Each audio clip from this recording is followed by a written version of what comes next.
मौजूद हैं जनपद संभल में और उस शख्सियत से बात करेंगे जो किसी परिचय का मोहताज नहीं है और शिक्षा के क्षेत्र में अपनी ज़मीनों को भी काफ़ी दान दिया है।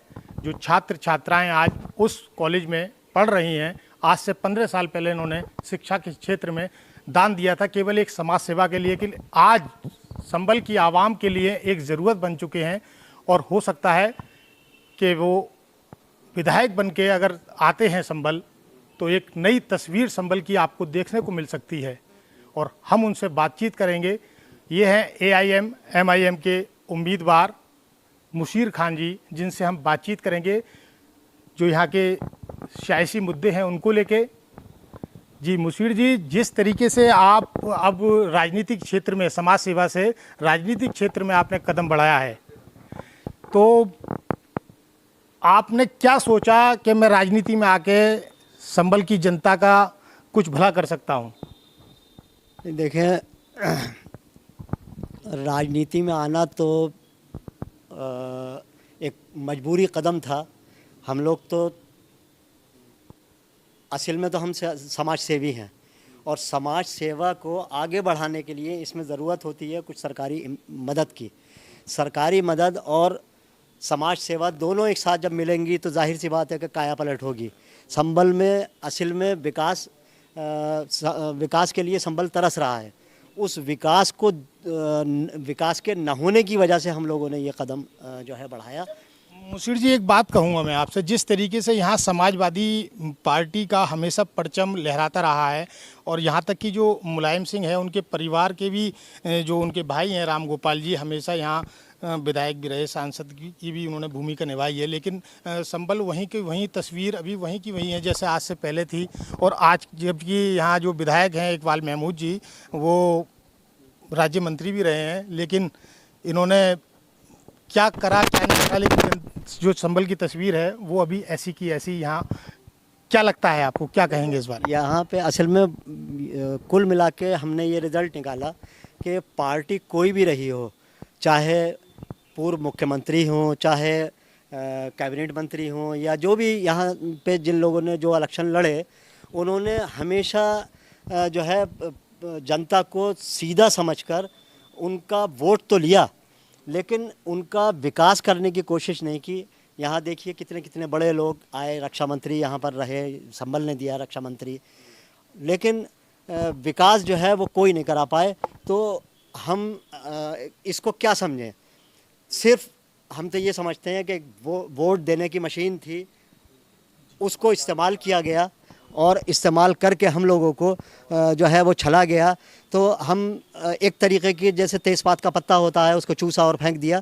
तो संभल के लोगों को इस तरह से जो यहाँ के प्रतिनिधि थे उन्होंने समझा और कभी कुछ करने की ज़रूरत नहीं समझी। और मुझे हैरत होती है कि हम लोग कभी सवाल भी नहीं करते। वो सवाल इस वजह से नहीं करते कि हम लोग एजुकेटेड नहीं हैं। एजुकेटेड होते तो जाहिर सी बात है कि हम सवाल करते, हमारे अंदर समझ आती। तो हम लोगों को एजुकेशन से दूर रखने की कोशिश की गई। ये जो आपने सुना होगा पुरानी सोच है कि नवाबी सोच हुआ करती थी कि अगर ये लोग पढ़ लिख लिए तो नवाब साहब अपनी नवाबी कैसे करेंगे। तो हमारा मकसद है जो ग़ुलामी की ज़ंजीरों में हम लोग जकड़े हुए हैं, जो 75 साल पहले हम लोग हमारा मुल्क आज़ाद हुआ था, तो मुल्क ज़रूर आज़ाद हुआ, लेकिन हमारी जनता, हमारी संभल की जनता उस आज़ादी की ज़ंजीरों में आज भी जकड़ी हुई है और वो निकलने की कोशिश करती है। उनको बाहर निकालना इंशाल्लाह हमारा लक्ष्य है। अच्छा, जिस तरीके से एक देखा जाए कि समाजवादी पार्टी मुस्लिमों की पार्टी है, ये कहा जाता है, लेकिन जो मुस्लिम नेता हैं इस समय, आजम खान जो सांसद हैं, मौजूदा विधायक वहाँ के रामपुर के, वो इस समय उनका जो इलाज चल रहा है और जो जेल में है, इसको लेके समाजवादी ने कभी कोई मुद्दा नहीं उठाया, ना सड़कों पे आए, यहाँ तक कि अखिलेश जी भी बिल्कुल चुप हैं। तो इसमें आप क्या कहेंगे? आपकी पार्टी जबकि मुस्लिमों के हितैषी पार्टी है, क्या आजम खान के लिए आपकी पार्टी कुछ कदम उठाएगी?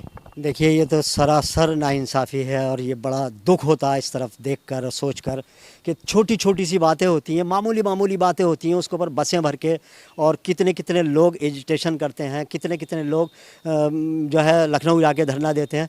लेकिन आज़म भाई के साथ में इतना बड़ा हादसा होने के बाद आज जो है समाजवादी लोग अपने घरों में बैठे हुए हैं, चैन की सांस ले रहे हैं और इंतज़ार देख रहे हैं कि उनके कब कोई गलत खबर उनको मिल जाए।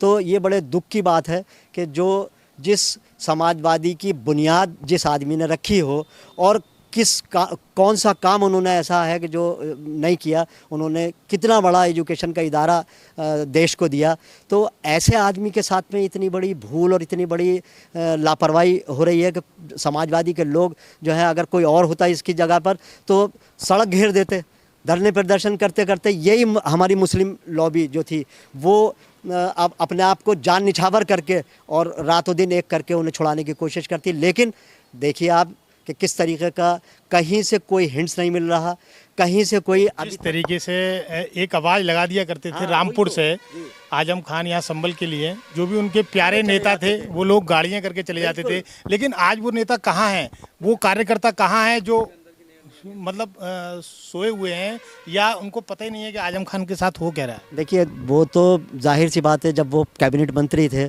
वही लोग आगे पीछे दौड़ा करते थे। आज सारे लोग जो हैं वो अपने घरों में बैठे हुए हैं, यूँ कि उनसे कोई फ़ायदा उन्हें नज़र नहीं आ रहा। तो ये बहुत बड़ी नाइंसाफ़ी हो रही है यहाँ के संभल के लोग। संभल में हम तो संभल को देखेंगे कि यहाँ से कोई आवाज़ नहीं निकल रही।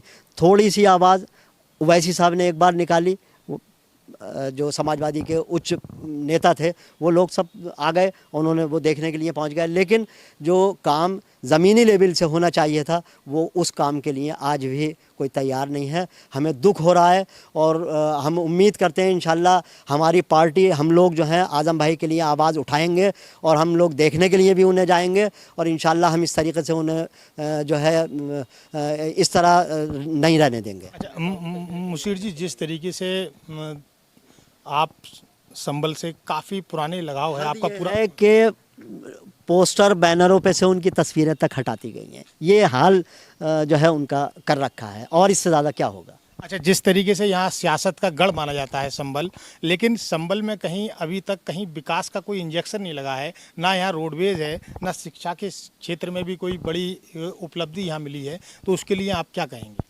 इसका सब जो भी है वो हमारे प्रतिनिधि उसके मालिक हैं, उसके ज़िम्मेदार हैं। देखिए आप छोटी सी जगह बैजोई है, बैजोई में आज बेहतरीन बस स्टैंड कायम हुआ है, बन गया, वहाँ पे तैयार हो गया। हमारा संभल जो है, संभल में आप देखिए जर्जर उसकी बिल्डिंग है, वो भी किराए की है। तो एक रोडवेज यहाँ पे नहीं मिल पाया। रेलवे लाइन को संभल कब से तरस रहा है। देखिए आप संभल की जनता कितनी परेशान है, कारोबार लोगों के पट हैं, कारोबारों से महरूम हैं।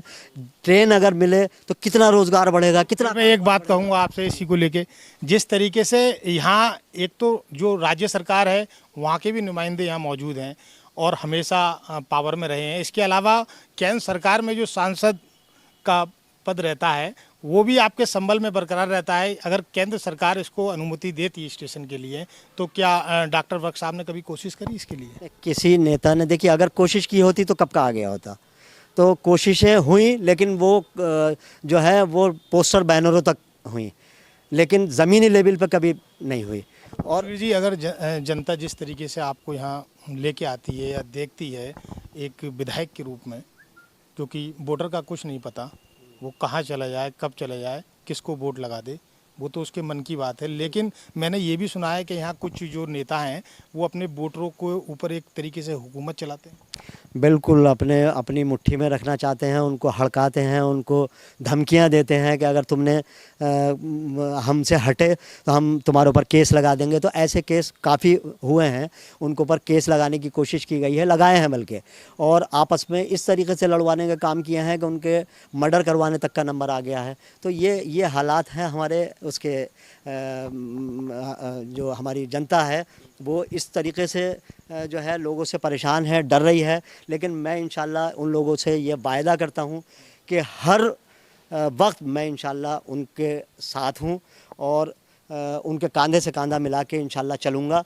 चाहे गले तक पानी हो या सर से ऊपर पानी हो जाए, मैं हर सूरत से उनका साथ दूंगा इंशाल्लाह।